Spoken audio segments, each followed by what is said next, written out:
Hello, good evening, everybody. Today we are going to start the first of many episodes, I hope, over the next few months, looking at what I'm calling forgotten Tolkien stories. These are stories written by Tolkien or passages which aren't too well known.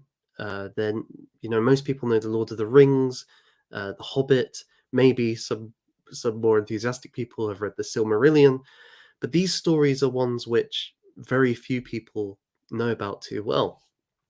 But they're absolutely delightful and a lot of fun to explore, not only for their own narrative content, but many of the themes and influences in there are are very interesting, and I think similar to what you'll find in The Lord of the Rings or The Hobbit, but with maybe a different slant or a different perspective. So that's what we're going to do today. We're going to look at many of these themes and influences, exploring just a few factors within this first story, which is Father Giles of Ham. And the edition I've got it in is this lovely J.R.R. Tolkien Tales from the Perilous Realm.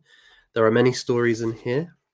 So we've got uh, Rover Random, Farmer Giles of Ham, The Adventures of Tom Bombadil, Smith of Witton Major, and Leaf by Niggle.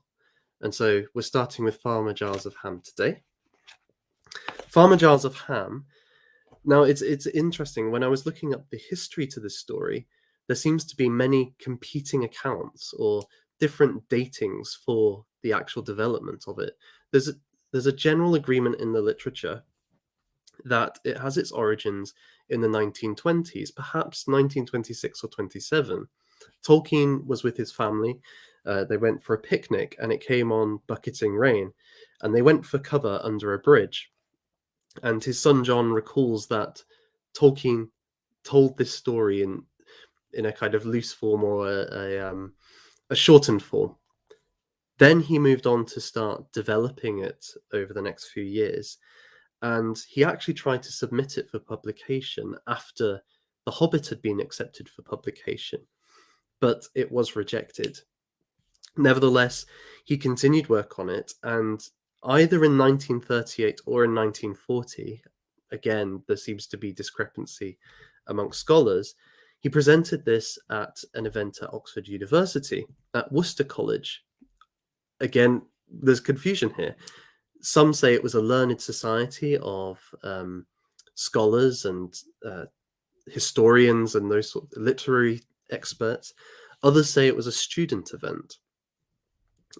I think it was probably a group of scholars, because one of the things about Farmer Giles of Ham is it's filled with philological jokes and points, little things that experts in the field would pick up, but your average undergraduate student probably wouldn't. Although I suppose at that time, the caliber of students was very high because there was a very small percentage of the population that went to these universities. If you think it was people like Tolkien who were studying there, then they may well have been able to pick it up.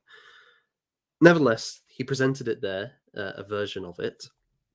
He continued to revise it a bit further, and it was finally published for the first time in 1948. And it's been through a number of editions since then, probably most recently in this Tales from the Perilous Realm version. It's a short story. It's let's see, how long is it in here, so you can get a sense of it, because it's not tiny, but 99 to 166, so a good 70 odd pages or so.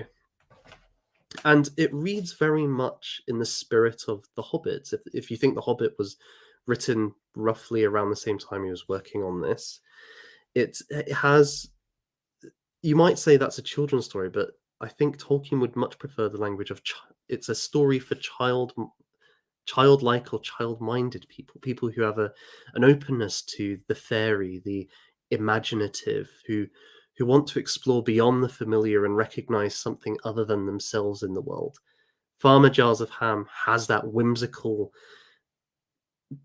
magical character to it, but very much rooted, like The Hobbit, first and foremost in a kind of rural, rustic English setting that you could actually imagine a community of. You've got Farmer Giles himself, you've got a blacksmith in the town, a parson, and so on, a woodcutter, etc., etc. You could imagine this town in history, and this is in part because it's actually meant to be set within medieval England.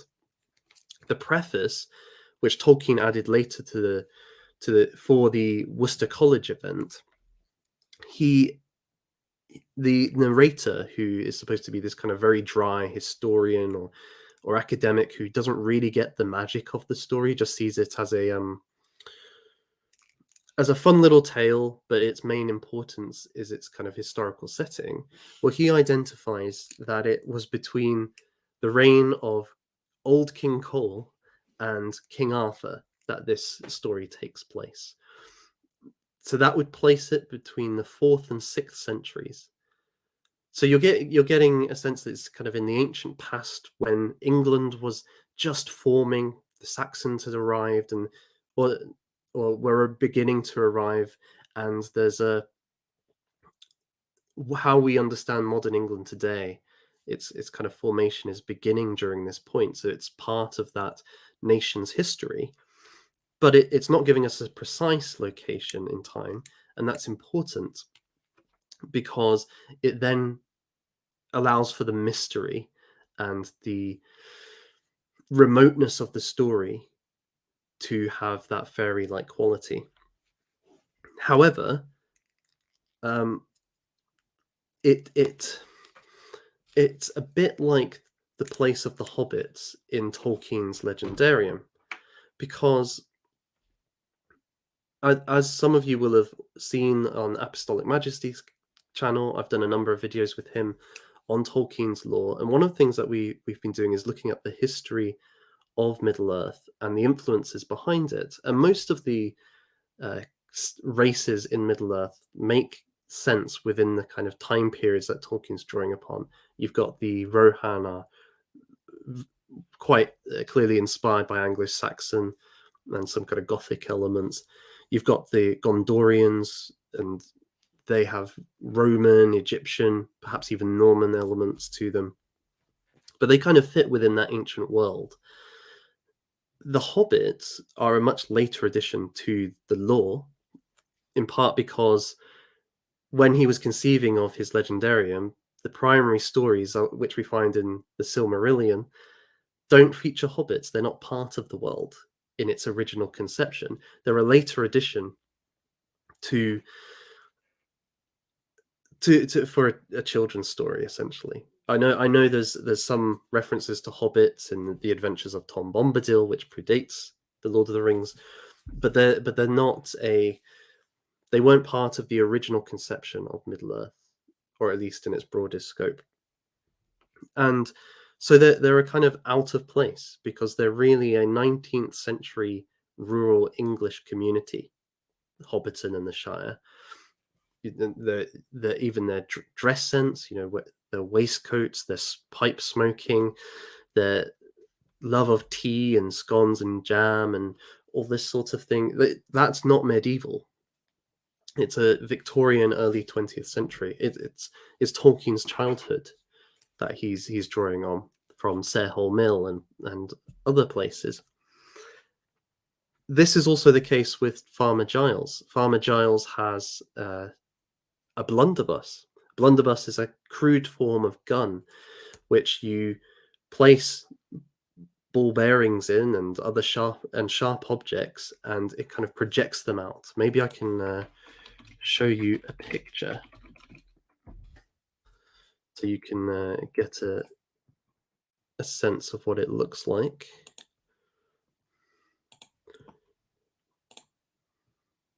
We'll see if I can get this up.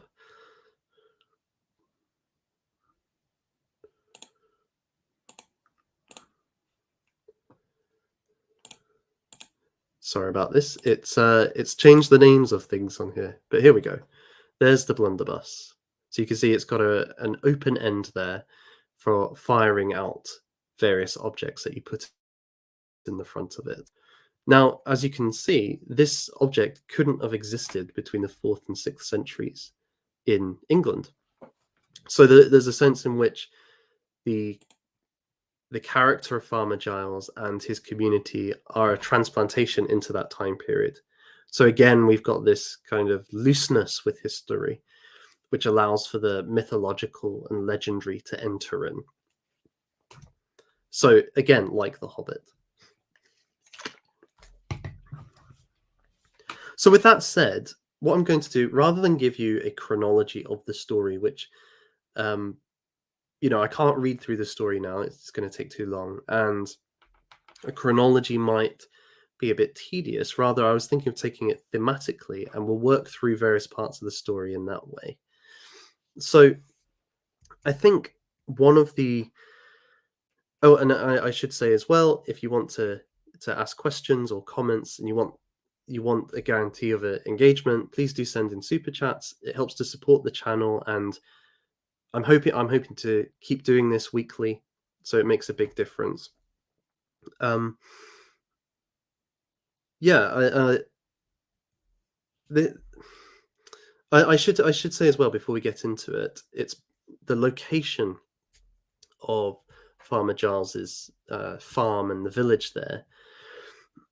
Tolkien, in the preface, locates it to the Thames Valley, and the story itself is identified as being the inspiration for various place names, such as Worminghall and the Thames, the River Thames. We'll see how that comes through in it, but I think again what he's doing there is he's tying this legends to the naming conventions and showing how, in a very powerful way, perhaps more powerful than something like the Lord of the Rings, which is, I know you could discuss whether it's part of English history or not, but this is very much tying legends to be the origin of our places. We're being set within a mythological history. In so doing, it's Tolkien is saying, and I think he says this throughout this story, that actually our true identity and origin is mediated by these stories, no matter how historically accurate they are. And in a sense, if we want to really know who we are as a people, we have to return to these sorts of legends and myths, because they give us the character of who we are and what's important about who we are in a way that bare history may not. And he does it in quite an ingenious way. So I think that's quite fun. Anyway, so let's get into the themes. I think one of the key themes is actually indicated by a comment that he made on another short story, Smith of Wootton Major, where in that he talks about two rings, the iron ring of familiarity and the adamantine ring of knowing a thing and controlling and possessing it. And he sees the heart of the fairy story as breaking free from these rings and being able to appreciate and engage with the world beyond that which is familiar to us and that which we have boxed into our own categories and banality. And this is a big problem for many of us, I think, especially in adult life. We do a 9 to 5, we get home, we may put on the TV, get into our routines and so on. And we have a certain way of operating in the world. It helps us get by. But in doing so, we get kind of ground down to a certain level of, oh, this is what life is. I'm used to it. I know about it. Even worse, we might start to think, well, this thing that's here, it's not just familiar to me. I can manipulate it for X, Y, and Z purposes. And that's all it's good for. It's good for my utility. It's good for giving me pleasure. It's good for maximizing my wealth, etc., etc. That's all we see the world as in purely pragmatic and in terms of the utility things can bring to us. Tolkien believes the fairy story should shatter that for us and actually make us appreciate things as not just instruments of our own ends, but actually things which have value in themselves. To do that, though, we need to move beyond what's familiar to us and experience the wide world beyond our little home, beyond that little place which, with our quaint little curiosities and uh, negative habits, we're preventing from letting it come in. This is certainly something we see with the hobbits, and they're very rooted in their locality, but because of this, they have a curmudgeonly resistance to embracing the good things beyond what they're used to. So they see Gandalf as a disturber of the peace, right? Or they don't like the elves coming because the elves are foreign, basically. Rather than appreciating, well, actually, there might be something to learn from these people. This is true in Farmer Giles of Ham. Farmer Giles is a hard man. He's quite robust. He's physically built. He's got a big red beard. He can be quite cantankerous and curmudgeonly. He he has a dog called Garm. More on him later. And his dog has the ability to speak to him, and he comes back late and is barking, "Help! Help! Help!" And Farmer Giles is like, "Be quiet, dog. You should be quiet, or I will kill you and skin you and whatnot." So he's that sort of character, and there's many in the village who have their own similarities. So you have his rival, uh, oh, what's his name? He's a craftsman, and they have a constant rivalry. He's trying to put Farmer Giles into awkward positions, having a laugh at his expense. You've got another character who always prophesies that things will be bad, and is quite pleased when things turn out badly. Um, and they keep themselves to themselves.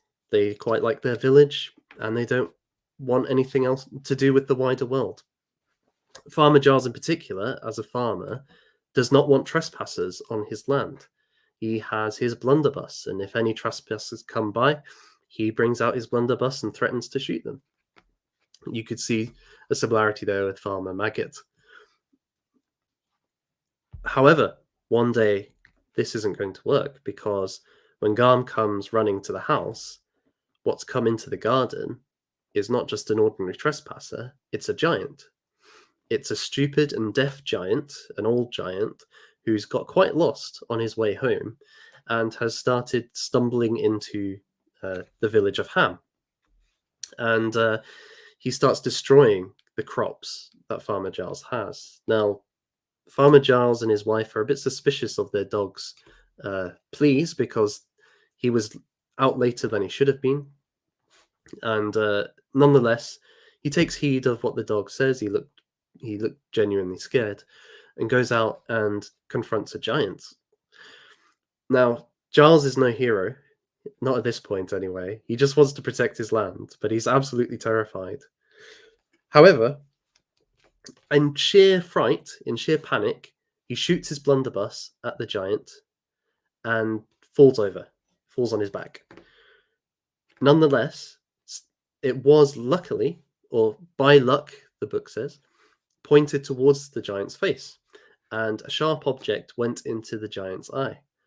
Now, this was like a sting to him, like a bee sting. But you can imagine a bee sting in your eye, it'd be pretty painful. And he decides, well, I'm not staying here, I'm going home now. I don't like it here, there's flies. He's not seriously hurt, but it puts him off. So he leaves. He leaves at that point. But you can already see the wider world breaking in to Farmer Giles's little cozy existence. Well, this sets off a chain of events. Farmer Giles is lauded by the village people. He is given a lot of respect, and nobody ever trespasses his land again. They know the blunderbuss actually works now. And the story spreads across the land. So much so that even the king hears of this and in time gives him a reward. We'll come to the reward later. However, it also has another effect. The giant returns to the mountains, the northwestern mountains, which some scholars have speculated, if you think of where the Thames is on the southeast of England, towards Oxford, well, the northwest would be towards Wales, so the Welsh mountains, we might say. The giant returns to his home there, where there are other wild things, and he reports back, being rather deaf and stupid, that there are no knights there to protect the land anymore. There had been many stories that, if the monsters went down, well, the knights would kill them. That's what you would expect, right? No, there are only flies that sting near the river. So, what happens next? Well, a dragon hears of this, Chrysiphilax. Now, he's not a particularly brave dragon, but he is greedy and he is cunning. And hearing that there are no knights to defend the realm anymore, he decides to go down and start plundering and burning the local countryside, which he does to great effect. Giles is called upon by his village to confront this dragon. They've heard that he defeated this giant, that he is their protector, he's their defender. He's been lauding it up, saying he is a giant. He did achieve a great victory, and he needs to overcome this dragon. At first, he's quite scared. He doesn't want to do it, but in time, he is forced to do so. Again, we'll get into the details as we go on. And eventually, he does manage to confront this dragon. And though he is scared, with the aid of much luck, he is able to force the dragon to grovel at his feet and be subjugated to him. They then bring him back to the village, and there's a deal struck with the dragon, but the dragon never had any intention of upholding it. And again, Giles has to go and confront this dragon. Whereas before he was quite scared, by the end of the novel, or by the end of the short story, I should say, he's a character who has the confidence to bargain with a dragon and to force a dragon to uphold his promises. And in time, he is able to rise to the position of a king. But this is only possible because he's experienced the wider world. He's experienced the world of the king's court. He's experienced a land far beyond his own home. He has confronted monstrous beasts of myth and legend. It is by this experience that Giles can go from being a curmudgeonly farmer to the ruler of his own people, much respected across the land, who is unassailable by any other king. It's the breaking in of the magical into his rather small, ordinary experience, which allows this character to go from ordinariness to glory.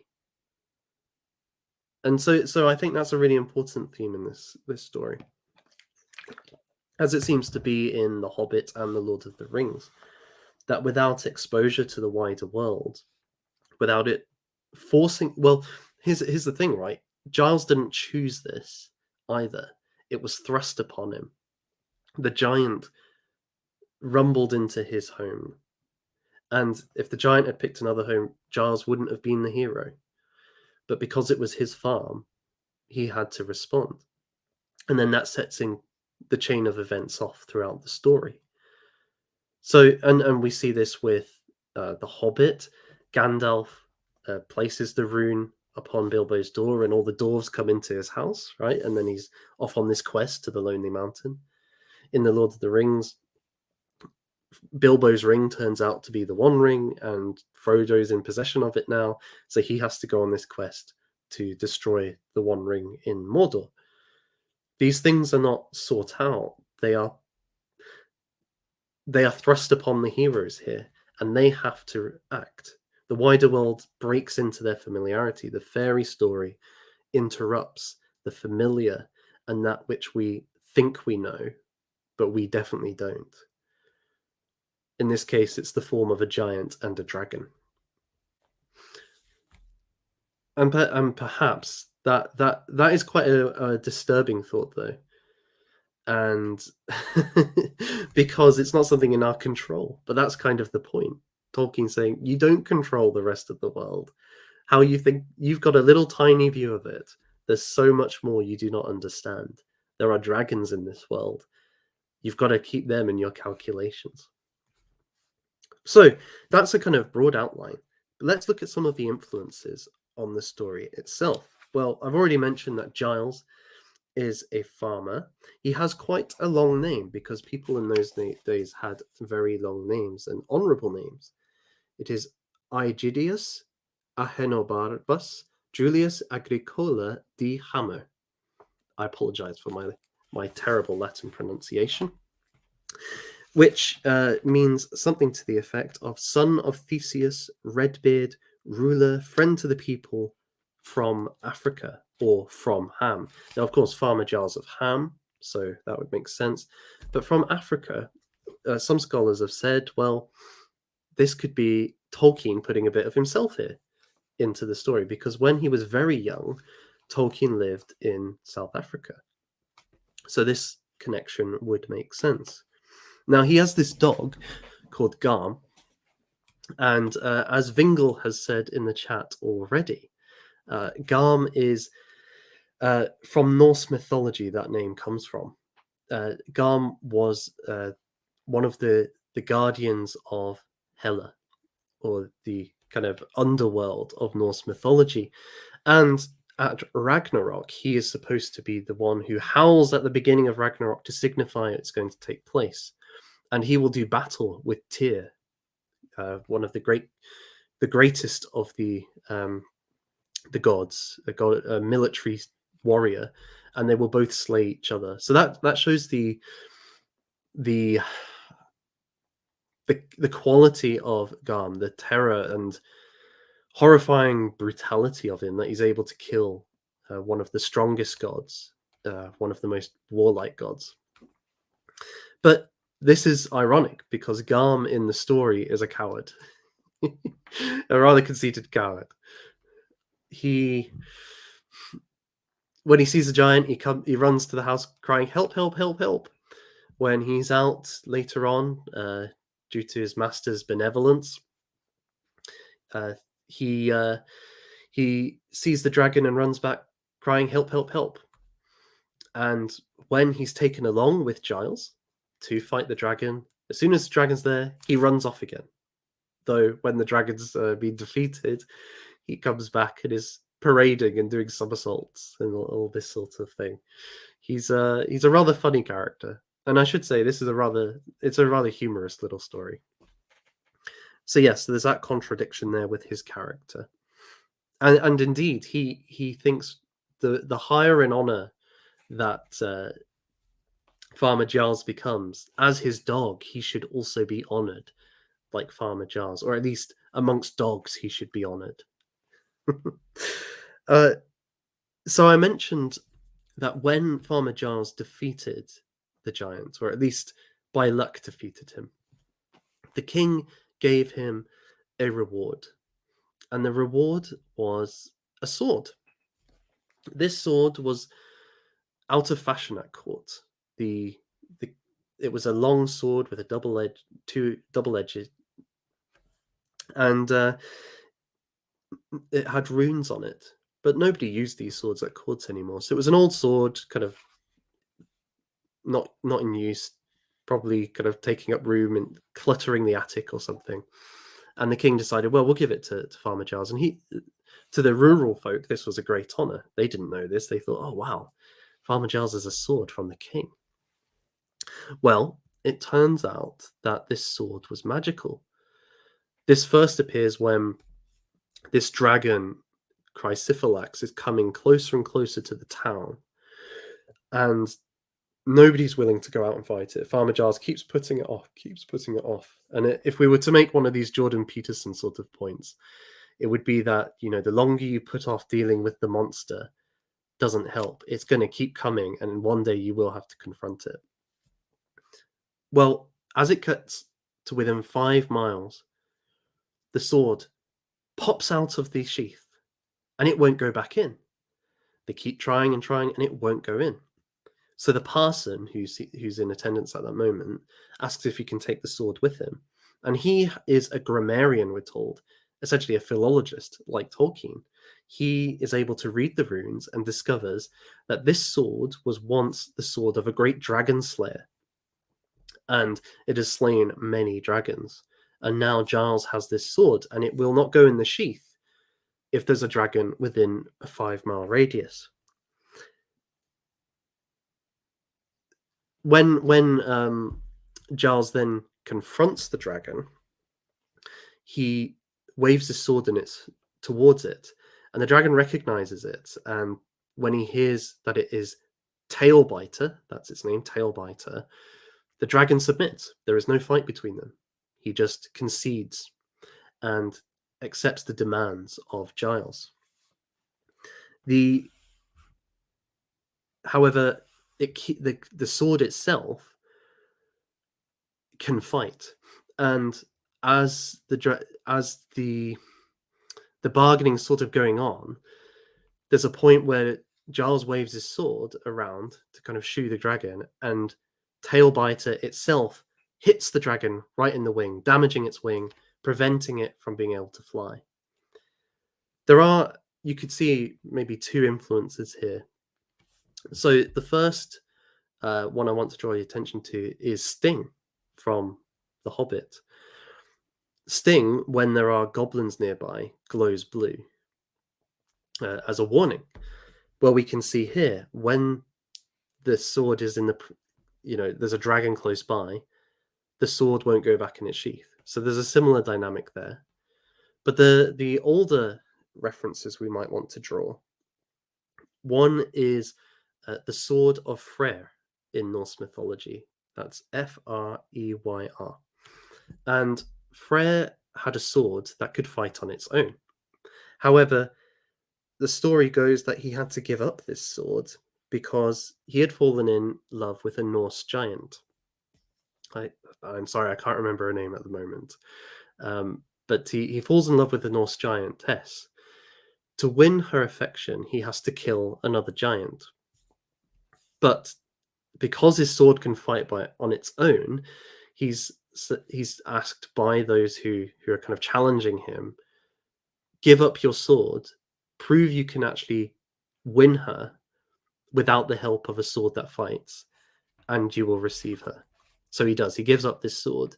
Now, this has tragic consequences later because at Ragnarok, he will have to fight Suta, the giant, the fire giant, and is killed. So this giving up of this sword leads to his own death. Out of his love for this giantess leads to his demise. Nonetheless, Farmer Giles, he receives this sword that can fight on its own. And this is pretty crucial for him because he's no warrior. He is no great soldier. He wouldn't have been able to kill the dragon by himself.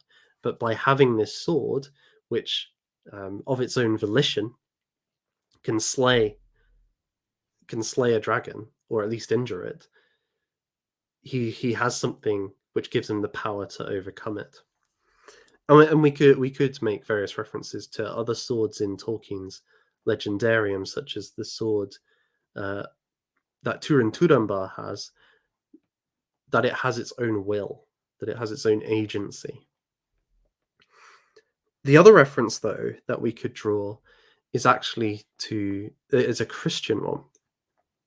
In the Bible, the Word of God is described as a double-edged sword. And Christ in the book of Revelation is presented as having a double-edged sword proceeding from his mouth and using it to cut down his enemies. His enemies are the servants of Satan, and Satan is presented as a 10-headed red dragon in the book of Revelation. In the book of Genesis, he is described as a serpent, and the Hebrew word for serpent doesn't necessarily mean like a snake. It's also used of dragons or monsters like the Leviathan. So there's this, and you see through Christian history the presentation of Satan as a dragon. So we have the word of God, which visualized as this sword, which using he can just command the dragon. Sorry, let me be clearer. Giles with this sword can command the dragon to do what he wills, just as Christ with his word can command a demon to leave a person, or can command Satan to be thrown into the lake of fire. And this reaches its climax in the story when, with Tailbiter, Giles chases Chrysiphilax back into Ham, where before the church, he submits to the townspeople. Again, later on, Chrysiphilax will be. There's another battle in the Welsh mountains, as I described earlier, and with Tailbiter, Giles is able to command Chrysiphilax to take from his hoard of gold uh, three amounts of gold. Go back once, go back twice, come back a third time, and then that was enough. And then return to Ham with this gold to distribute to the people as payment for his destruction of the countryside. So we can see that there is this strong emphasis of the sword has commanding power, just like the word of God in relation to Satan. But these two episodes that I've just described also are influenced by two dragon-related myths. These are the legend of St. George and of Beowulf. Let's start with St. George. So in the Golden Legend, there's a village, a town, a city, where a dragon has come to ravage the countryside for a number of weeks. Its poisonous breath kills plants and life, and he threatens the town. And the citizens offer up sacrifices to placate this dragon. So at first it's sheep and livestock, then it is a man and livestock together, and finally the dragon demands children to eat.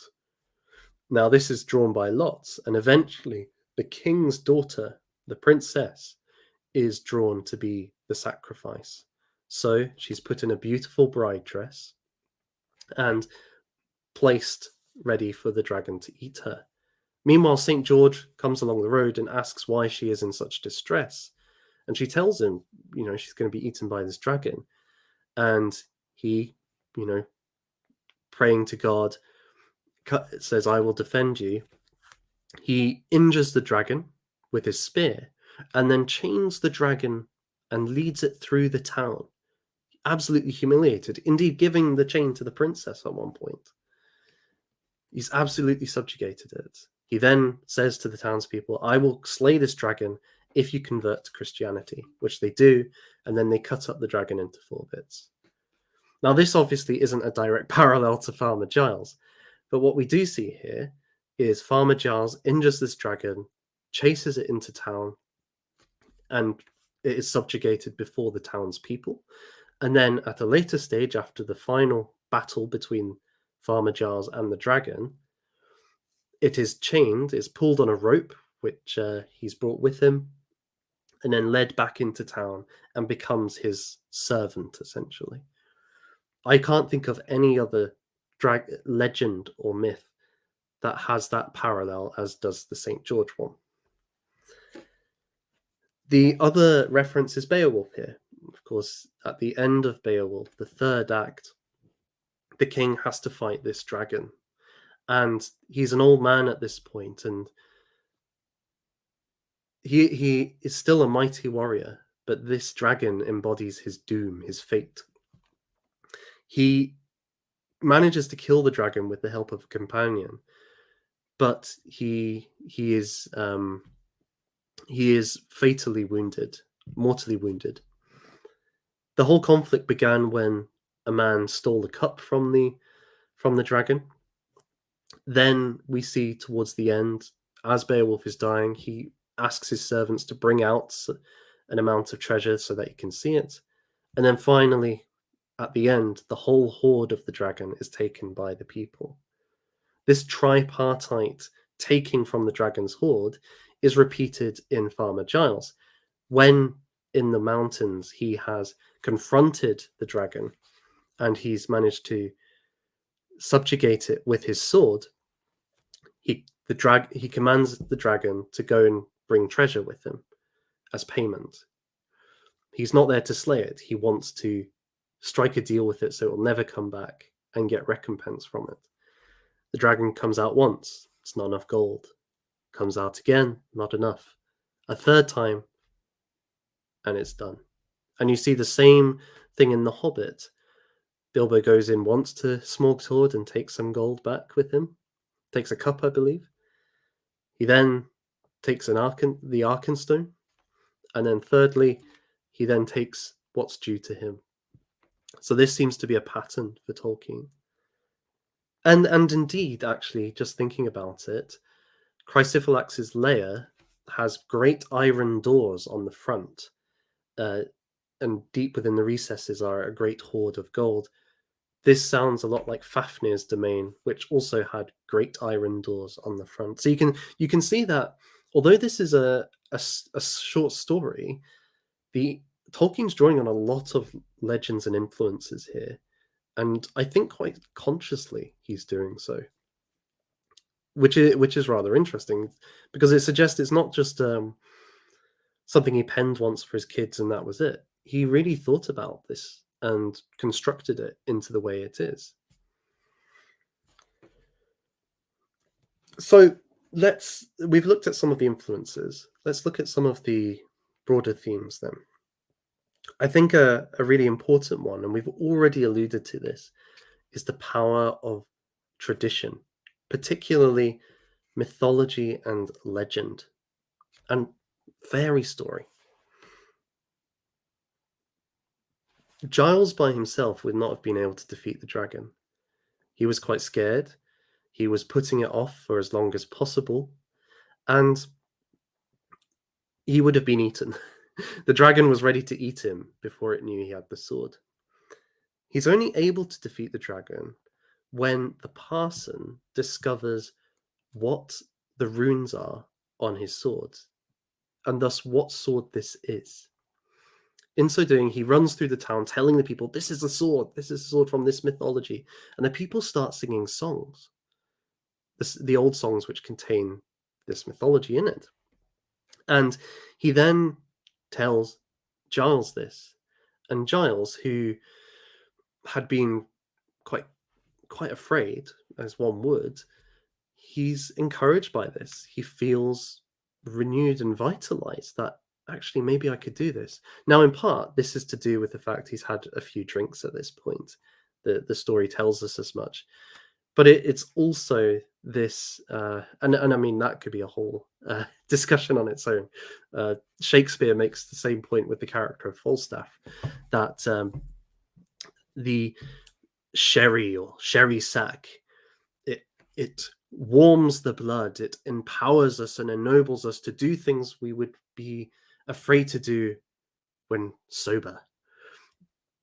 We're getting this sense from Farmer Giles, but we also have this song, the story, is something which enables Giles to rise above his fear and go out and confront the dragon. He's willing to do it because he knows where this sword comes from. We could broaden this out then, because what's the difference? Because he had the sword before then, but what changed was his understanding of where it came from.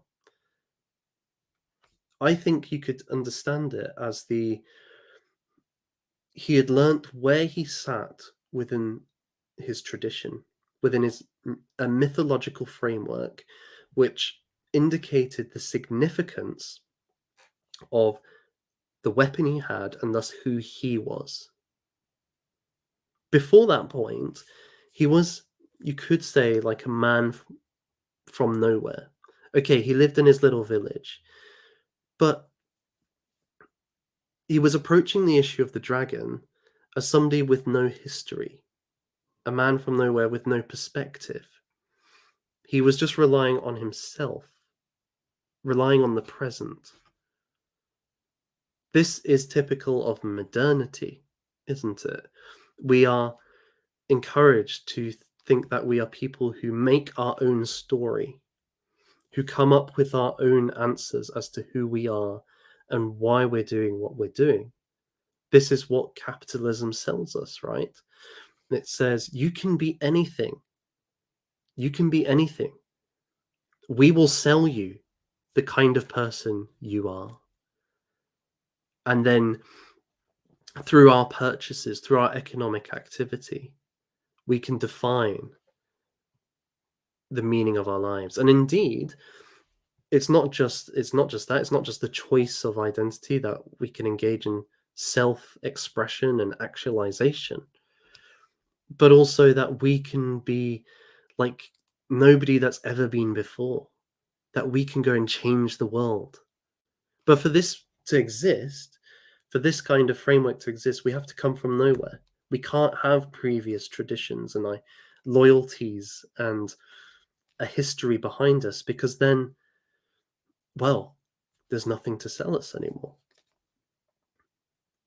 Giles is like that man who, confronted with a dragon, realizes, oh, wait, my little self identity, my view from nowhere, my coming with no history, what can I do against this thing all by myself?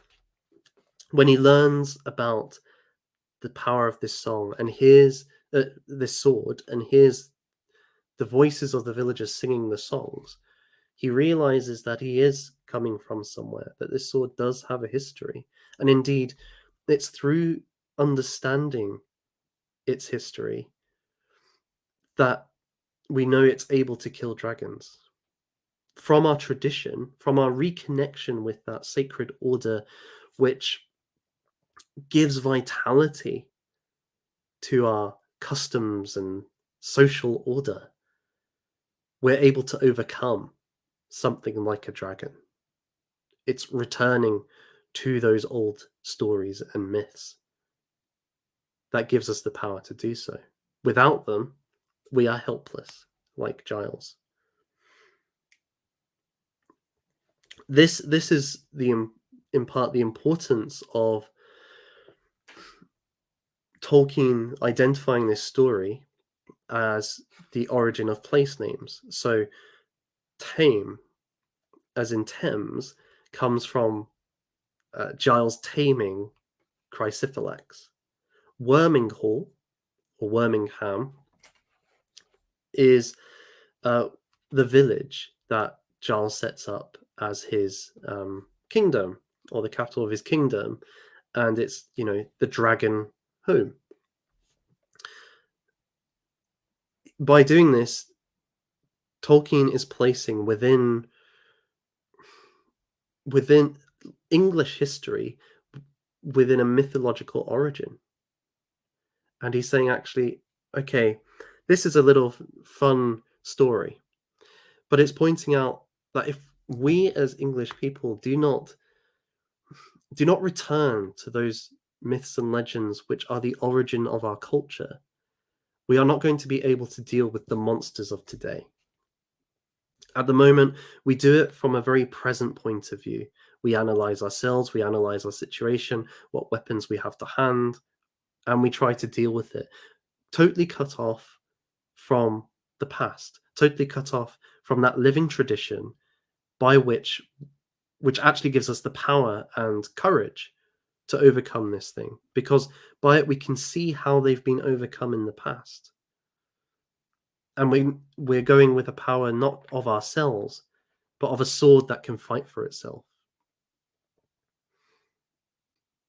So it's quite a neat little move that he's made there, but it's very important. And I think it explains why he didn't set this in a mythological land, but in England itself.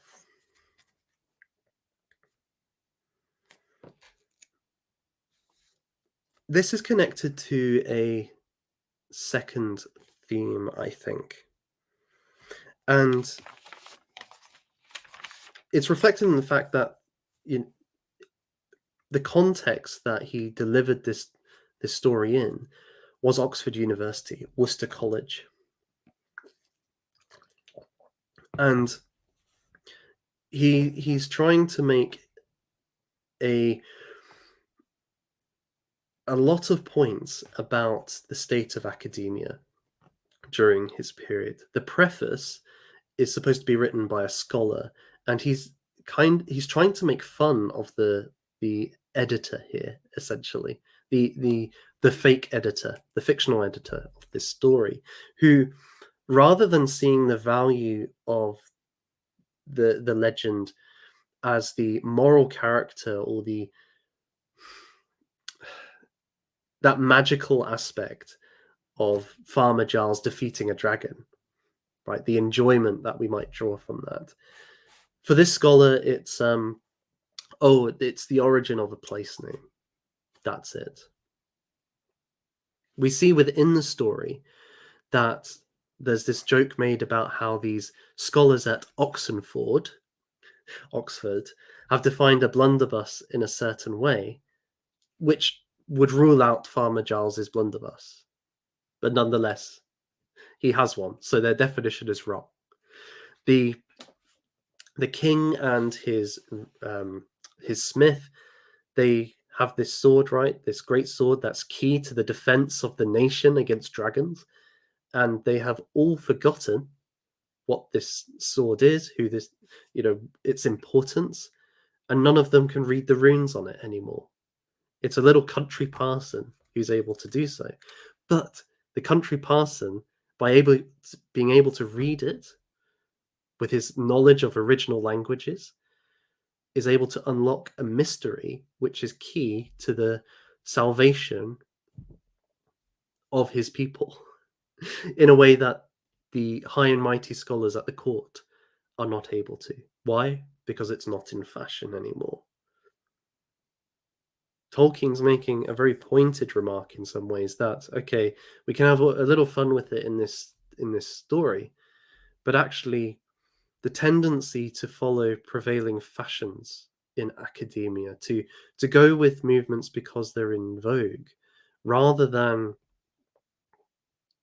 getting to grips with things in their original languages, means that we lose knowledge. We lose knowledge of tradition. And as we've just been saying, tradition is vital for being able to overcome the monsters that threaten humanity today. The preoccupation with the superficial, the purely material, the ways in which it can become about cheap point scoring and finicky overemphasis on tiny points of detail, miss the broader picture, miss the vital marrow which is being presented in these stories. If you're just reading fairy stories to give a historical analysis, a flat materialist analysis, Tolkien's saying you've missed the point entirely. You're missing what's most important there, and actually this is devastating because you are people at universities who have been tasked as custodians of this tradition.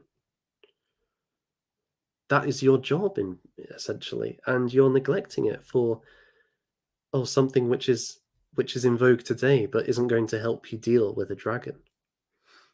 I don't have to labour the point too much.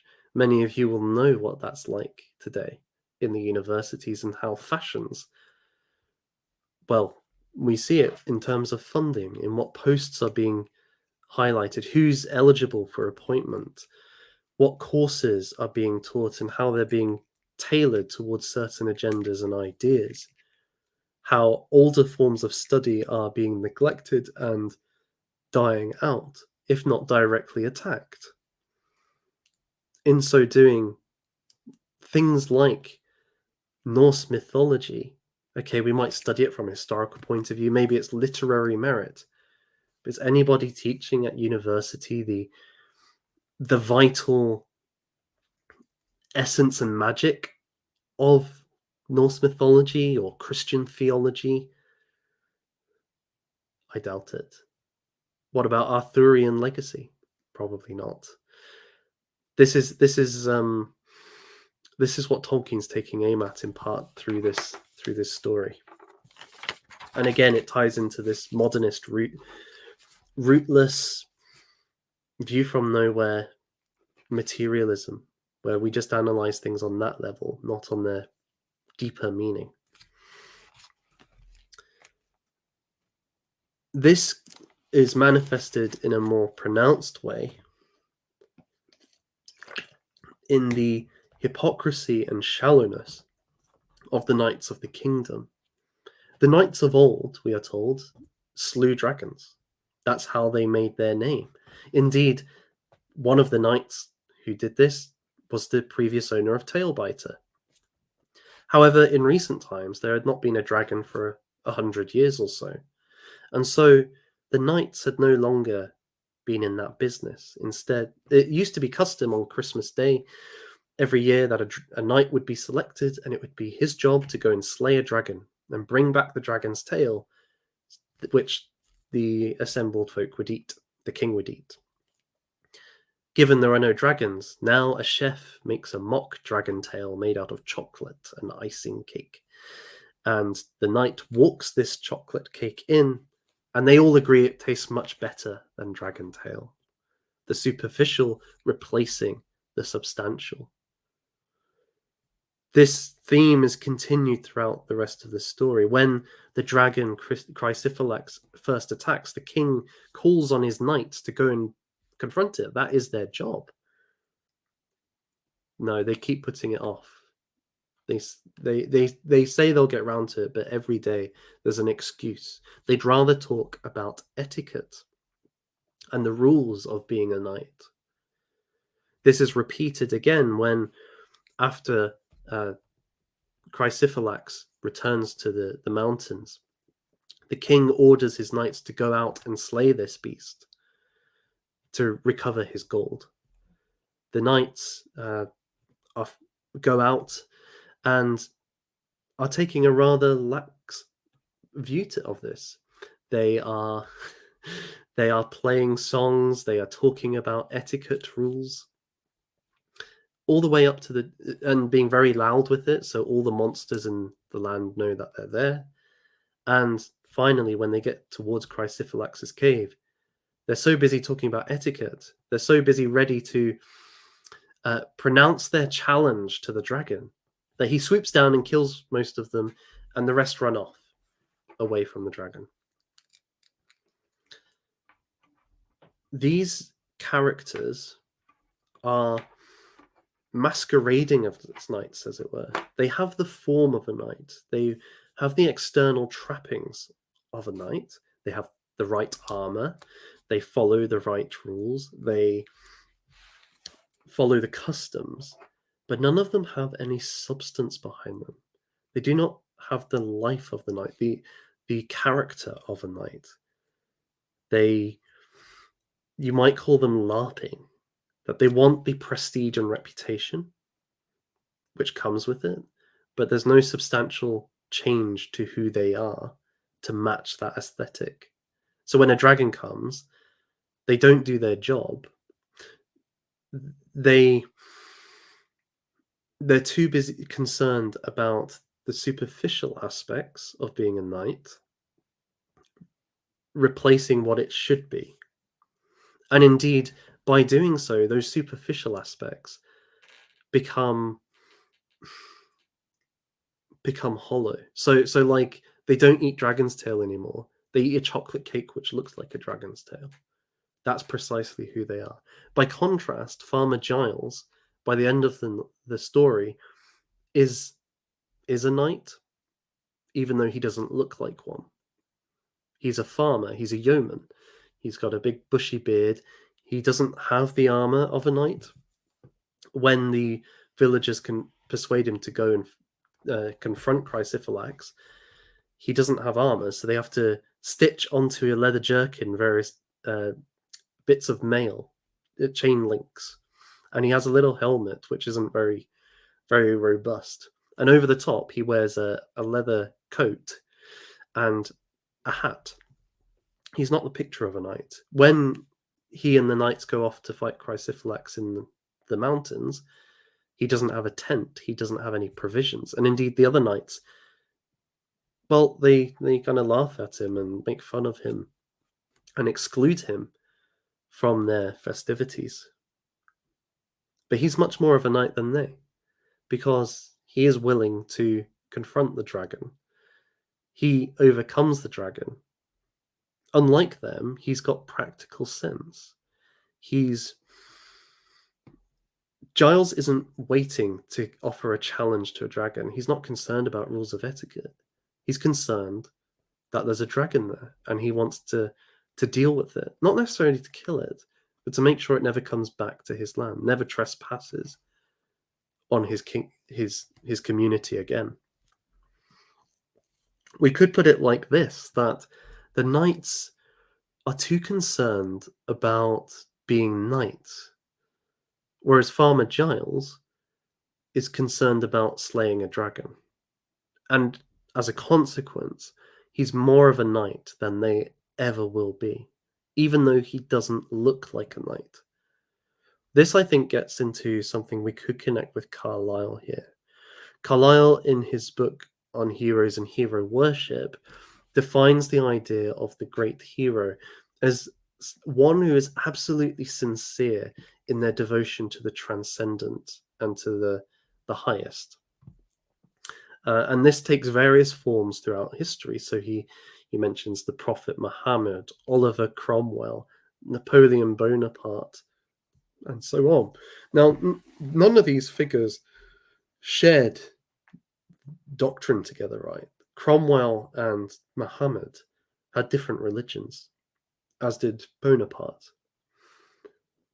However, for Carlyle, each of these men was absolutely sincere in their devotion to the transcendent in a mode which was culturally appropriate for that time period.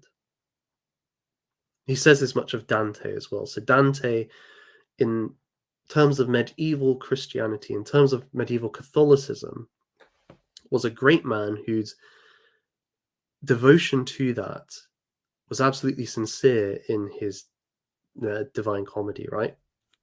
It is the perfect distillation of that tradition and that adherence to transcendent. However, Carlyle argues by the time of the Reformation, Catholicism, in his view, had become corrupted in various ways. Priests financially and sexually corrupt, and so on. So it would have been insincere to continue to be a Roman Catholic. One ought to have become like the Puritans or John Knox. In the same way, in his own day, he argued that many people claiming to be Christians were insincere because they did not really believe in this doctrine. And certainly after the developments in the Enlightenment and, in science, he felt that it would be insincere of him to profess faith in Christianity. Rather, he adhered to some kind of monotheistic or deistic conception of the divine and the transcendent laws of nature. But he felt that that was the same reality as Cromwell and Muhammad were in tune with, that Dante was in tune with, because all of them were absolutely sincere to a divine reality, which, they, because of the limitations of human understanding, was understood differently by different individuals according to their time and place. The key for Carlyle then is sincerity in one's devotion to this transcendent order. It's not whether you profess religious faith. What matters is if you are sincerely devoted to this higher ideal, to the natural law, in the way that makes sense for you, or at least in your time period. And in a sense, you can see this in Farmer Giles. Giles doesn't pretend to be a knight from a previous age. He doesn't dress up in the armor of a knight. The knights of the court pretend to be knights. They go around performing old rituals which hark back hundreds of years, but because they're modern and they're following fashions of the day, they're not really imitating them anymore. Rather, well, they are imitating them, but they're not performing them sincerely. So the dragon tail thing, right? They're not actually going out and killing a dragon. They're just pretending to continue this ritual, but there's no sincerity behind it. They don't really believe in dragons, we might say. And this is reflecting the fact that they're more concerned about etiquette, the rules of being a knight, the formal and external aspects of it, rather than the internal. Giles does not change his appearance. He does not conform to the outward externalities of what it means to be a knight. But inwardly, in his own mode, he fulfills the duty of a knight, which is to defend his people from a dragon. And I think that's a kind of nuanced point on this aspect of tradition I've been turning to, because the knights themselves have a very shallow understanding of tradition. They just see it as it through the lens of their fashions, right? And they focus on the minutiae and the material, those things which will help them get a reputation and gain power. But it's not something which um, affects them to their core being. Whereas for Giles, it does, because the sword helps him, the songs help him to overcome this dragon. However, he doesn't. What matters is not him changing to conform with an older form of life, but rather to embody in the present the essential moral and spiritual character of what was in the tradition. And that's a lesson for us too. If we want to learn from our myths and legends, it's not about dressing up as medieval knights and pretending to follow codes of chivalry and focusing on the minutiae of that. It's not about even, we might say, dressing up in military uniforms from the 19th century and performing ceremonies that would have been done then. I think of something like the royal funeral that's just happened. Many of us were deeply moved by it, and I was too. I found it startling that there was it awoke it awakened something and inflamed something deep within me to see that. But one of the things I've been thinking about since is there was something not quite right with it, because the forms I was seeing on the television, the outfits people were wearing, they're not ones that people would wear in battle today. They were bright red. They were from the British Empire, from the Napoleonic Wars. They were playing tunes from the Napoleonic Wars. They were using a gun carriage, which was used in the 19th century and was carried Queen Victoria. Now, there's something for the continuity and stability of that, and I think people recognized something true about Britain and its history within that. But there was a degree of insincerity to me, because I don't mean from people feeling in response to it. I mean for those taking part in it, because they don't believe in those forms anymore. They're not how we do business anymore. Certainly not military action. And I think this is, and I may touch on this in in a future episode a bit more in full. But the moral character is missing from the external form, certainly with the monarchy. And we see this too here. So it's more important to mediate a righteous life than it is to take up the external trappings. It's more important to follow the right way in a way that's appropriate to the modern world than it is to dress up in old clothes and take on old forms, but living as a fully modern, uh, unrighteous individual. I think that's a really key theme in Farmer Giles.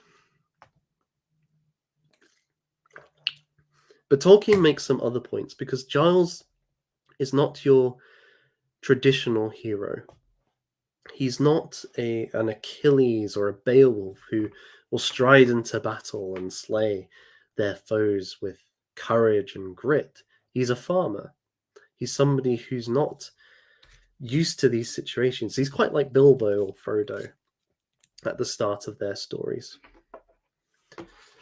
What helps him to become a knight or to be the knight is, I would say, three key factors.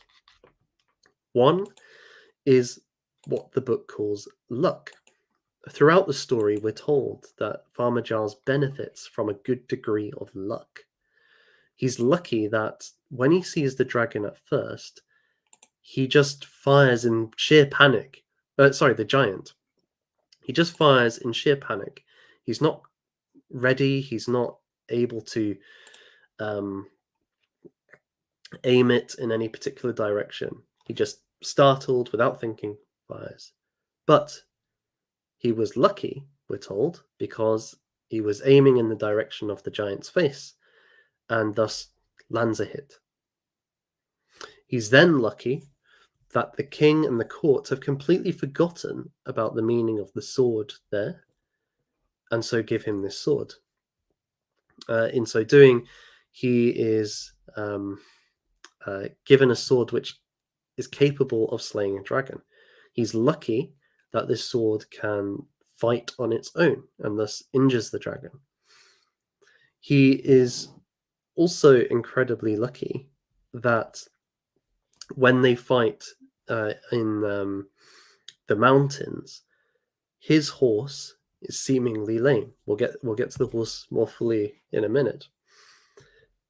But the seemingly lame horse moves to the back of the column, and as a consequence, the rest of the knights are killed or driven off, and Giles is left untouched. So he's then ready to approach the dragon. And he's also lucky, I guess, to an extent, that he's coming up against a dragon who's not particularly brave. He's a bit of a coward himself and not willing to risk a fight. Rather, he's willing to make a deal to get out of fighting. Throughout, then, he is a lucky character, and it's marked how often the word luck comes up in the story, and it's a large portion of his success. However, if we look at something like The Hobbit or The Lord of the Rings, we're also told that like Bilbo is lucky, and he thinks he's lucky throughout the story. But right at the end of the book, Gandalf says, "Do you think it was all luck that you just managed to get through all of your scrapes?" He suggests that there may have been something more going on, that the prophecies are prophecies for a reason. In The Lord of the Rings, we have a clearer expression that Bilbo's finding of the ring was not just a coincidence. There was actually another power at work besides Sauron, a power working for good that meant him to find the ring. Elsewhere on the channel, I've gone into more detail about that.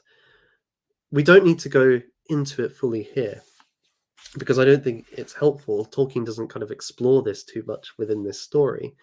But we might say that for Tolkien, a key part of life is outside of our control. That things happen in life which are directed by powers beyond ourselves. That could be God, it could be fate, it could be the natural laws or the transcendent laws, as Carlyle would see them. Either way, there's some kind of force which is drawing these things together so that things don't happen just by chance. They actually proceed according to a certain design. And certainly that kind of seems the case with Giles. If he didn't have the sword, he couldn't have saved the people. If he hadn't shot in the right direction by accident, he would have the giant would have destroyed his home, and they would never have got the sword to defeat the dragon. I think also as well though that I think Tolkien's experience as a First World War soldier probably played into this. Whereas in previous eras, there was a lot more control over your life in battle. Okay, you could get hit by an arrow, but in general, if it's hand to hand combat, it's not so much luck that you have some mastery over the situation. You might not be very good, but you can at least in theory defend yourself. Whereas if you're running out over the top in the trenches in the First World War, there's very little you can do to make sure you'll be safe. You could get hit by a shell or a stray bullet. You would never be able to get out of the way. You could do everything by the book and still be killed in the First World War, which Tolkien experienced. So many of his friends were killed during the war, and he was a survivor. There's a sense in which many of these things are not in our power to mold, despite what our capitalist society tells us, that we do have the power to control and change our lives. Actually, a lot of it's not. It could be luck, random. He definitely thinks it's providential because these coincidences have a certain coherence, right? They end up in a good way. But this what makes a hero isn't necessarily always in their command. Indeed, we could see this even in previous eras with the emphasis on, in tragedies, Greek tragedies of the power of fate and how one cannot escape it, or in the Iliad and Odyssey, the role that the gods play. These beings who can manipulate human life and set things on course that man cannot control. It seems to be a theme in Tolkien, which is it can be unsettling. But again, it's the fairy story idea that actually we think we've got everything sorted out in our minds. We know how the world works. It only takes a dragon to enter in and the gift of a sword that we could never have imagined having or have known about, that actually opens up these possibilities. So that's a big factor in why Farmer Giles is a hero. He also has a dedicated companion. No, it's not Garm, the cowardly dog. It is the Grey Mare. The Grey Mare is his horse that he rides out to fight Chrysiphilax. And there's actually a a drawing of it within this story. If I can find it. Here we are. So there you can see Farmer Giles is on his horse with his dog there and the Grey Mare. And the Grey Mare doesn't speak through the story, but definitely we get an insight into her thoughts. And she is a wise character who almost forces Giles to confront the dragon at various points. So in the first outing, when he goes out to defend the town, they're going through country lanes trying to find this dragon. And they turn a corner and the dragon is there. Giles is ready to bolt for it. The horse just sits down and Giles is thrown off. Giles then has to confront the dragon, and with the sword is able to force it to surrender. The next time, we've already mentioned it, when they go into the northwestern mountains to hunt down Chrysiphilax, the horse, knowing what's going to happen, that these knights are all going to get killed, moves to the back of the line, and then rather than running away, again sits down, forcing Giles to confront the dragon. This pays off again because Giles is able to overcome the dragon. But if the horse had not done that, if the grey mare had not done that, he would have run for it. What he needed was somebody at his back pushing him into this situation who had the understanding and foresight that yes, he could beat this dragon, but he just needed to be forced into the situation. I think it's noticeable that the grey mare, grey like Gandalf the Grey, and indeed this seems to be Gandalf's role in The Hobbit in particular, forcing Bilbo into a situation which he wouldn't have gone on the quest himself. Gandalf essentially organizes the circumstances so that the dwarves believe he is an experienced thief, and he is kind of taken up on the quest uh, off his feet. He's it's not something he has much of a choice about, and the same could be said of Gandalf in the Lord of the Rings to a certain extent with Frodo. If Gandalf hadn't have worked out what the ring was that he had, he would have stayed in the Shire. And throughout the quests, he's a constant source of encouragement and hope. He instills belief in the heroes so that they are able to achieve what they otherwise they wouldn't be able to. He brings hope and bravery. He inspires it within people so that they can overcome their fears and thus the monster which evokes those fears. The Grey Mare does this too. I think that's an important part that's often missed, is that we need characters like the Grey Mare and Gandalf in our lives, mentors, individuals who won't fight our battles for us, but will guide us and steward us to be able to overcome that, which is uh, which is deadly, which we wouldn't be able to otherwise. So we have luck or fate or providence.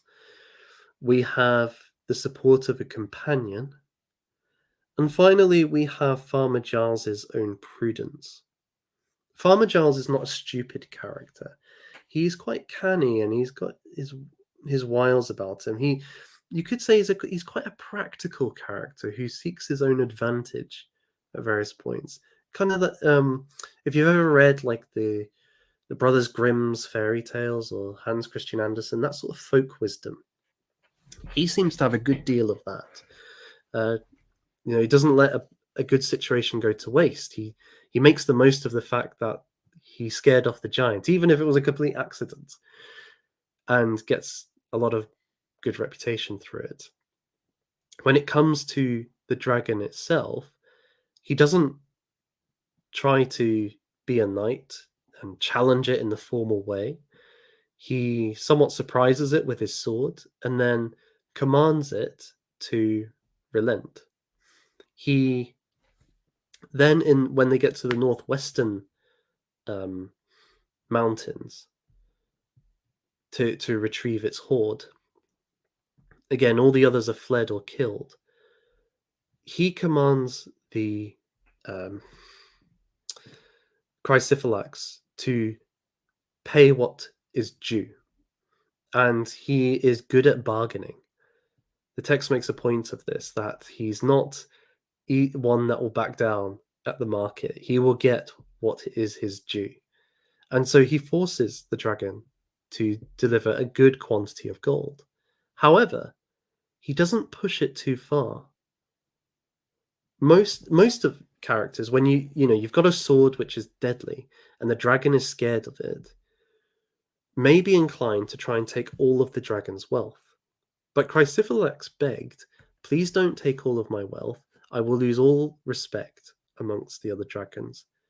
If you take what I've given you now, which is a good portion of it, probably most of it, I will promise to serve you, to be your friend, to protect your wealth, and never to attack your people again." Giles makes this deal, and the text points out that this was prudent for two reasons. First, if he had tried to take more, Chrysiphilax may have become desperate, and in so doing, he would have eventually been forced into violence against Giles. And, well, Tailbiter, the sword, may have done some damage, but it's unclear whether he would have been able to resist a dragon. Second, if Chrysiphilax had been killed, well, how are you going to get all of the gold home? He had a horse, but we're talking about a horde here. Because he does not kill the dragon, he's able to use the dragon to carry the horde back into town over many miles. So there's practical prudence here, and just that it enables a better solution. There's more wealth can be gained through this. It's not an ideological extermination of dragons requiring uh, requiring the killing of Chrysiphilax, which in turn would have prevented him from actually getting the wealth he wanted. But also, I think Tolkien's making a point here about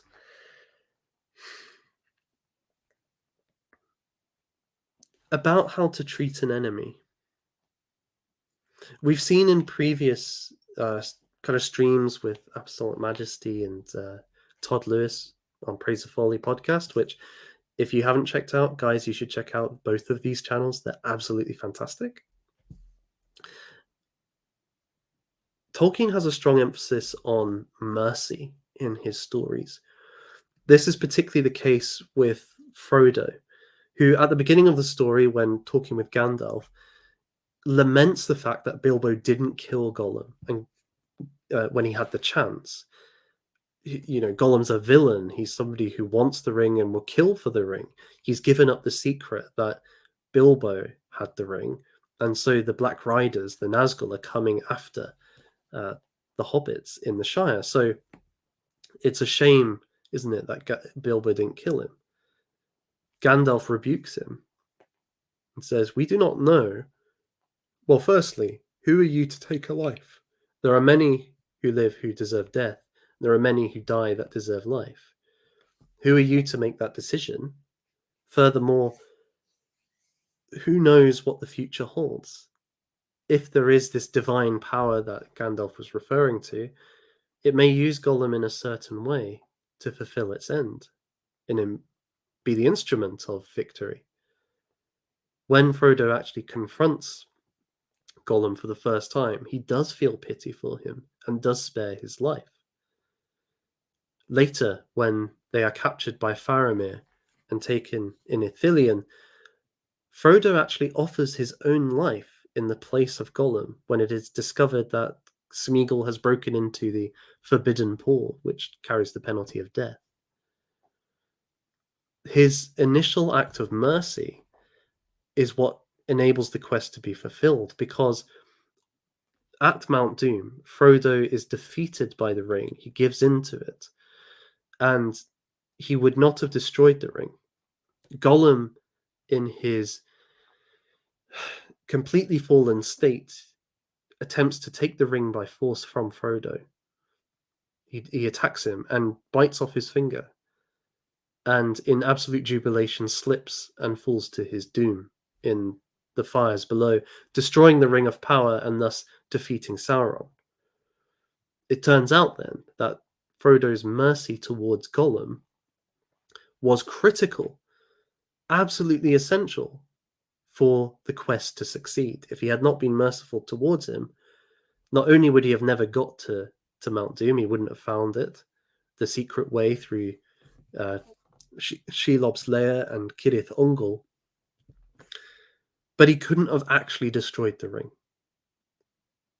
And then this gets carried on in the way that Aragorn treats his enemies after the defeat of Sauron, making peace with them rather than seeking a policy of war. Frodo showing mercy to Saruman, even though Saruman tried to kill him.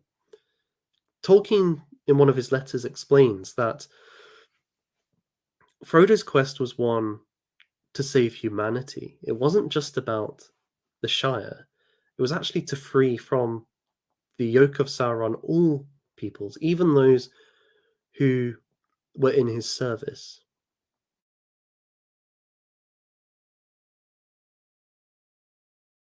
Or someone is a threat to not just you, but to the whole species, or at least to your whole community, then yes, you should go after them. There's no mercy for Sauron. The orcs get no mercy. But when someone is defeated, like Saruman or the Dunlings at Helm's Deep or the Haradrim, you do not butcher them. You have to live with them. There's a sense, though, that when we come to Farmer Giles, is it mercy? That might be too strong. It's a kind of midpoint here. He's willing to make a bargain with his enemy. He's not going to push them to the point of conflict. He's already won. He doesn't need to do that. As a consequence, he actually benefits and reaps rewards. Both of them do. Chrysiphilax is allowed to live and eventually return to his home. Farmer Giles is able to reap great financial rewards and is eventually set up his own kingdom. So there's a strong emphasis there on treating the loser well. And I think this is actually this isn't an idealistic point. This is actually just key to good politics. You'll remember last week when I talked about the power politics of chimpanzees. The males, when they're fighting to be the alpha, do not try to kill each other. It's not about that, because brute force is not enough to rule. You need to have coalitions and support. And actually, the most successful alpha males incorporate into their regime the loser. They don't give them too much power, but they make them a part of their governing force. Because in so doing, they remove that potential threat and actually channel it towards their own ends. However, if they were trying to wipe out their enemy, what essentially would come from that is total war and total annihilation.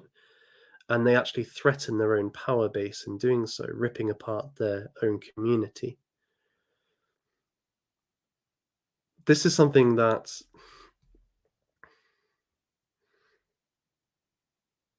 it's not often spoken about too much, because it seems like you should annihilate your enemy at all costs. And certainly, as I've alluded to, if you've got an enemy like Sauron, you need to do that. But there will be elements underneath that need to be incorporated, because otherwise you're actually going to lose out from the stability that is required for a transition of government when you've got the victory. That's one of the points Tolkien's making here. This is this aspect of the story is in contrast to the king of the country. The king, he's not so much hypocritical as the knights are, but he's greedy.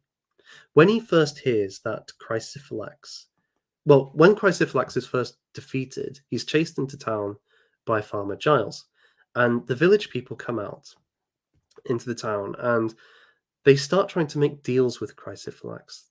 They tell him that they will only let him go if he will give them a substantial portion of their money, of his money. Now, they make him swear various oaths and promises, which to them are binding, but he's a deceitful, wicked dragon and has no intention of upholding it. So he flies off. He knows that the greed of the villagers has allowed him to escape.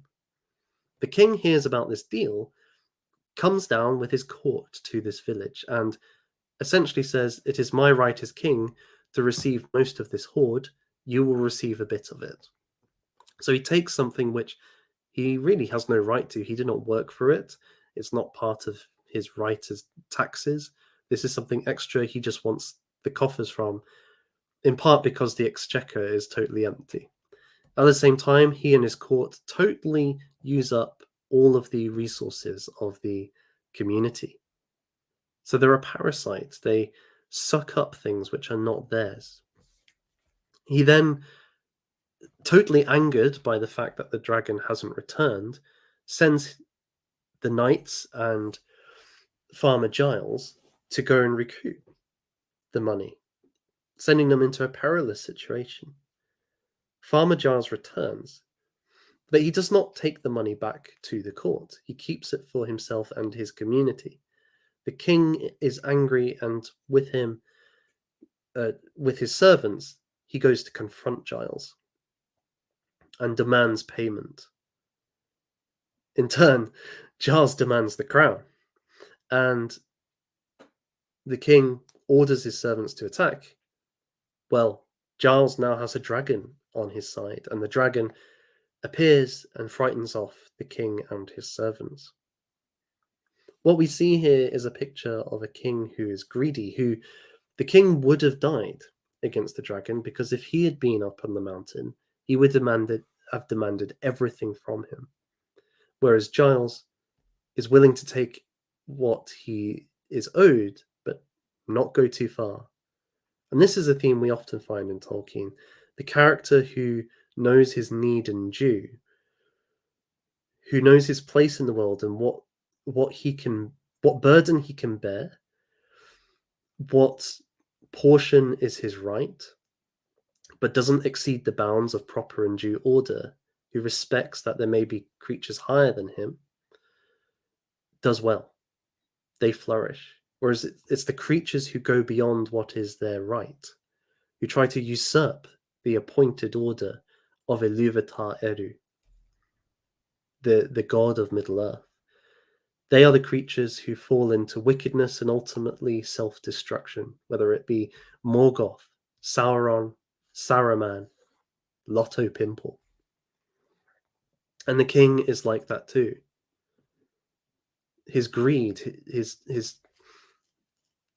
parasitic greed consumes him, so much so that he loses all of his knights, he loses the wealth in the process, and he loses a portion of his kingdom too, and the affection of the people. So it completely undermines him. This leads then to the final part of the story. I've already mentioned that Giles does not return to the court. He's totally disenfranchised. He realizes that they are not true heroes, that they ought to be, and that they are not worth his time as a consequence. So he doesn't return to court. He keeps the wealth for him and the village of Ham. In time, he becomes a lord and then king of the locality. And he uses the wealth to build up his own kingdom, which is supported by the people. And it's interesting because in the passage, just at the end, Tolkien mentions that in Giles's court, the people are not, well, they are promoted due to merit. And he uses that word merit. It's not on precedent, and it's not due to some custom or theoretical explanation or rationale. It's because these people are good at their jobs, so they will be promoted. Now, this in some ways does not sound like something Tolkien would say. He is one for, I've just said, the established natural order. He does not like people usurping their place. However, this story of a farmer becoming a king indicates it's not the place one holds isn't to do necessarily with their class or their upbringing or something like that. For Tolkien, it is the moral character combined with luck or providence and the support of a companion, which enables one to fulfill a role that they might not be able to otherwise. The king, through his greed, and the knights, through their hypocrisy, show that they are not true knights, nor is he a true king. By contrast, Giles, who, by the hand of fate, has come into the possession of a sword worthy of heroes, defeater of dragons, has overcome a giant and a dragon, and rules prudently and with a kind of practical wisdom and righteousness that qualifies him to be a ruler, to be a king. If we wanted to see a comparison in The Lord of the Rings, it would be the fact that, okay, Aragorn is the heir to the throne, but there have been many heirs before him who have not taken up that mantle. He is qualified to do so. He has the legitimacy to do so because of his exploits, because he is instrumental in overcoming Sauron and establishing the Fourth Age, a new age free from the tyranny of the Dark Lord. Because of that, he is worthy to be monarch. Likewise, in a much smaller capacity, Samwise Gamgee, he is not destined to be a great lord of Middle-earth, but he is qualified to be mayor of the Shire, of Hobbiton, because of what he's done. He's overcome a monstrous spider in Shelob. He helped Frodo to destroy the ring. He managed to give up the ring of his own free will to Frodo. And then he helped to rebuild the Shire, planting trees with the soil that Galadriel gave him.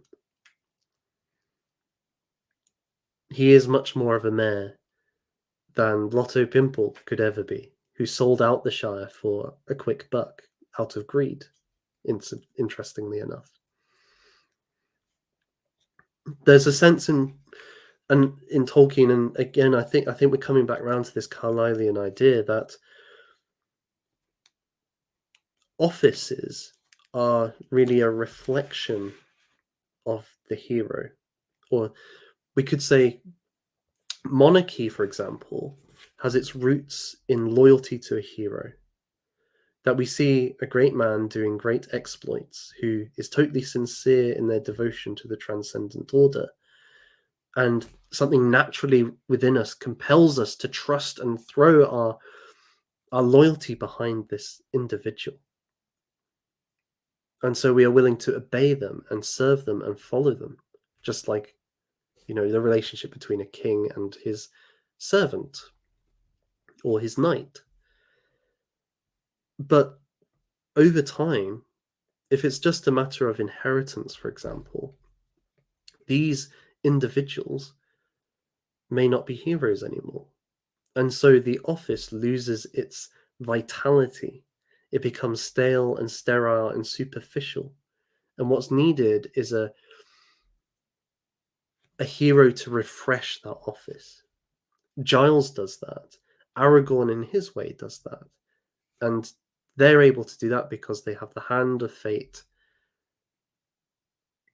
a guide, a mentor, and prudence and courage. These things together enable them to fulfill that role that had been a shadow of itself. So this is in some ways, it's a revolutionary or reformist notion of the political order. It's not something which relies just on precedents. It doesn't sit well with theories of heritage or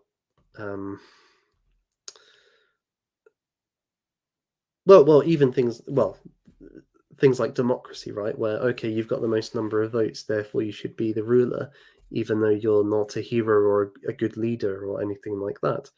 Tolkien say, no, actually, the proper order is based around heroes, first and foremost, regardless of your political system. The system follows from the heroic individual, not the other way around.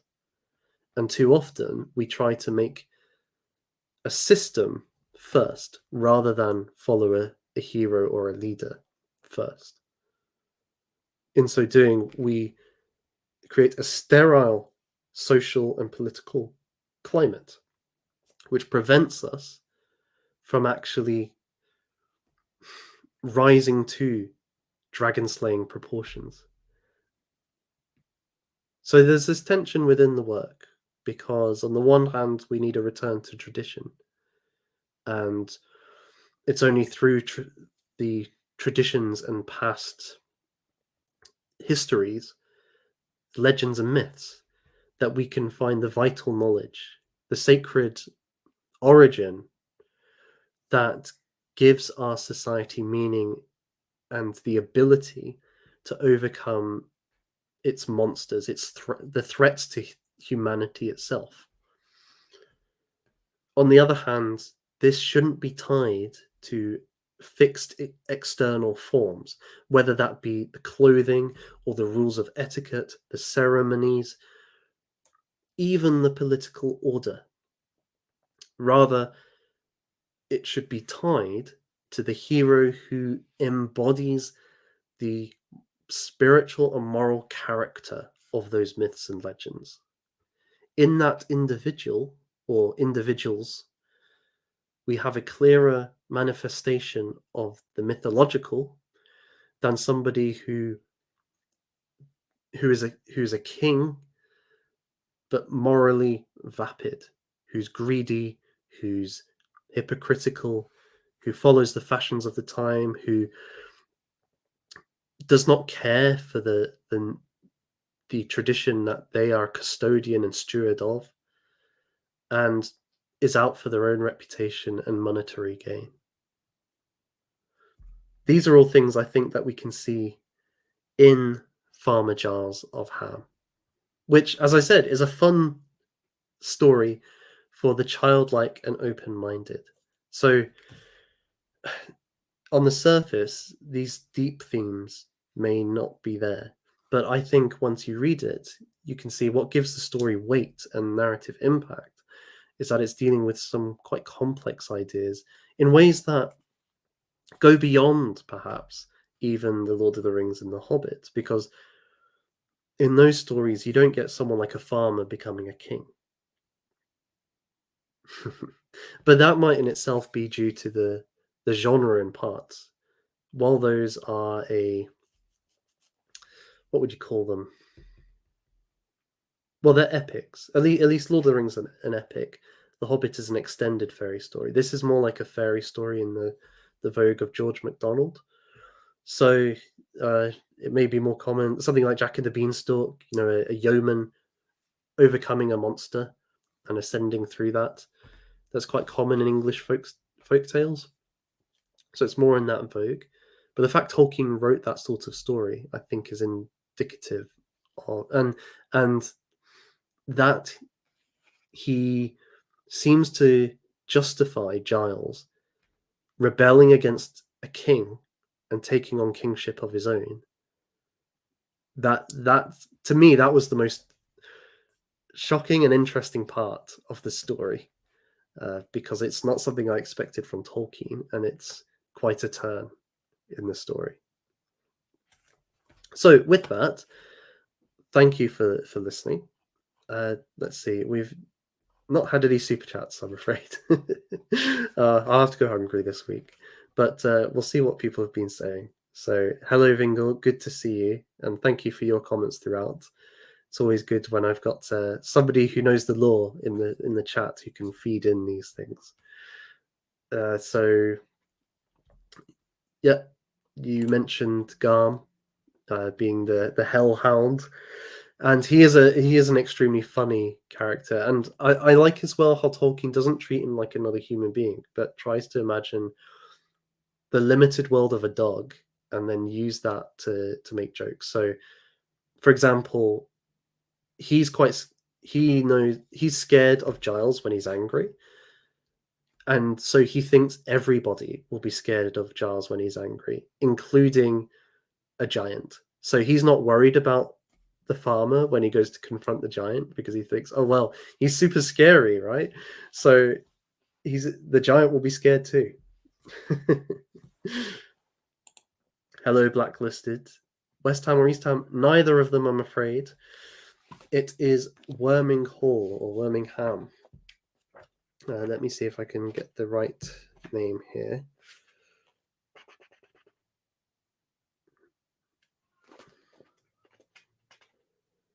Lord of Ham, which Worming Hall. So neither of those. I did wonder if it could be connected to Birmingham, because Tolkien did grow up in Sarehole Mill, which is close to Birmingham. But no, it's neither West Ham nor East Ham. Hello, Philippa Crick. Good to see you as always. I hope your paper is going well, and that you get some good stuff written down. See that this is the thing, right? Tolkien is trying to take a. He's definitely not a cosmopolitan, right? When he's talking about opening yourself up to the wider world, he's not somebody who ever advocates for globalization and the destruction of local traditions and heritage.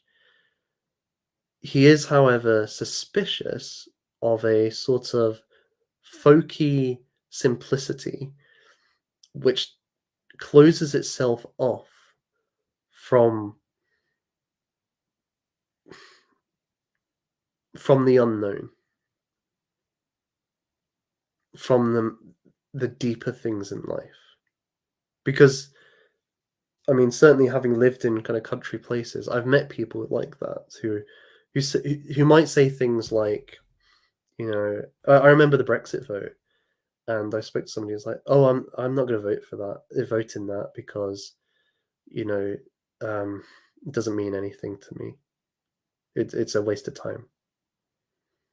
Well, we can debate how much of a waste of time it was in terms of things like elite theory, but that's not where they were coming from.